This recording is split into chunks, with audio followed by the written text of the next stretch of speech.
Disclaimer. This podcast will mostly deal with the relationship between men.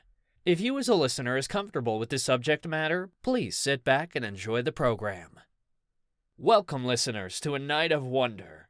This is the Two-Timer series, Collective, a collection of different genres created by D.B. Watson, writer of the Two-Timer series.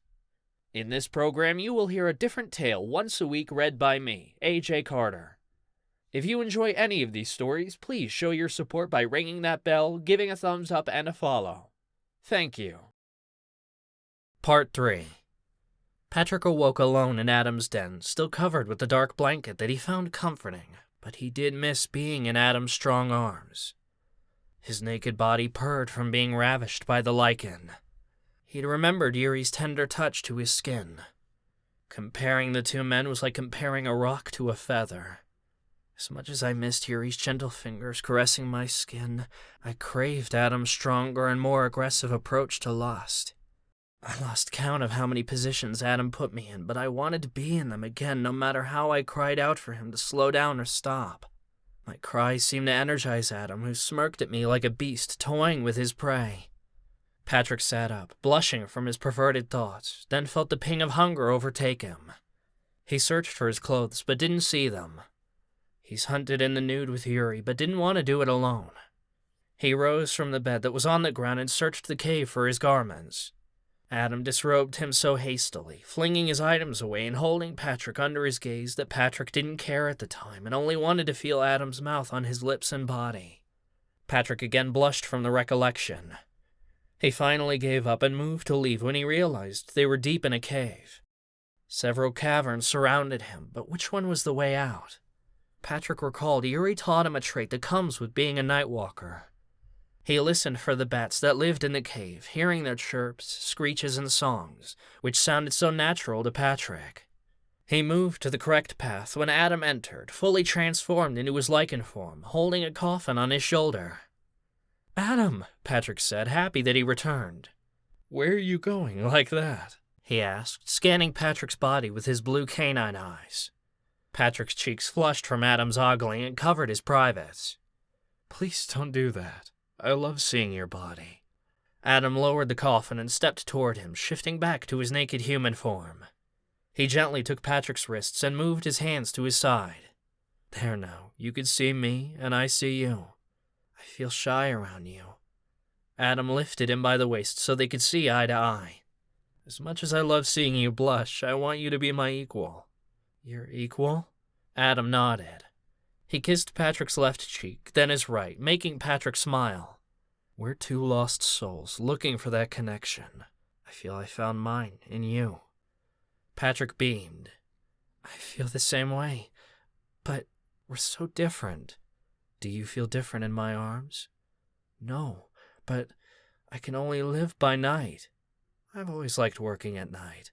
Besides, I can watch over you when you slumber. My maker said it's called being a familiar. I prefer lover." Patrick hugged Adam, embarrassed by his feelings. "Really?" he murmured into his shoulder. "I'm in love with you, Patrick." Patrick looked up while blood tears filled his eyes. "And I love you, Adam."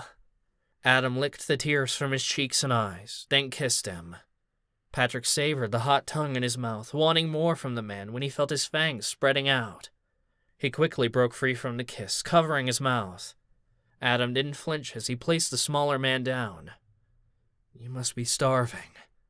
Patrick shook his head apologetically, lowering his hands. "Don't you worry, I brought you a snack." He took Patrick's hand and walked him to the coffin. He leaned down and knocked on the coffin's lid. Patrick watched in wonder when a sudden banging erupted on the other side. His eyes lit up in joy. This funeral director swindled his client's family out of money for his greed, then desecrated the body to cut costs or for his sick gratification. There will be times when the person is innocent. I'll make sure your peace of mind is not haunted by your need for sustenance." Patrick smiled his thanks, showing his fangs while Adam unlocked the lid. Before the man inside could push the lid completely off, Patrick darted inside, sinking his fangs into the victim's throat and draining the struggling man of all his precious blood. Adam stood, watching Patrick's bare body straddle the man like a vice grip. The man tried in vain to push Patrick off while his legs thrashed around, then his body went still while Patrick slowly raised to a sitting position, relishing the heavenly drink that spilled down his chin. Closing his eyes, he dropped his head back, licking his teeth. Adam stared at his bloody lips and chin, feeling the heat growing within him. Patrick opened his hazel eyes that glowed a burning gold. He locked eyes with Adam's blue ones and smiled. "I want more. May I clean your face each time?" "Oh, yes." Adam shifted to his lichen form, moving away. Patrick climbed out and joined him. "Follow me." He took off running, and Patrick, feeling his vampire strength, raced after. They hunted together, Adam making sure to keep Patrick from the hunting grounds of the lichen pack he betrayed to save him. Patrick killed 2 more people that night who were drifters and easily disposed of their bodies. Adam didn't necessarily have to kill humans. Instead, he hunted for bucks and bears. They returned to his nest and held on to each other, not holding back their true vigor. Adam disposed of the body in the coffin and cleaned it out. "Is that for me?" Patrick asked, sitting under the blanket. "If you wish. I promise I'll get you a nicer one. It's only big enough for one. I promise the next one will have more room.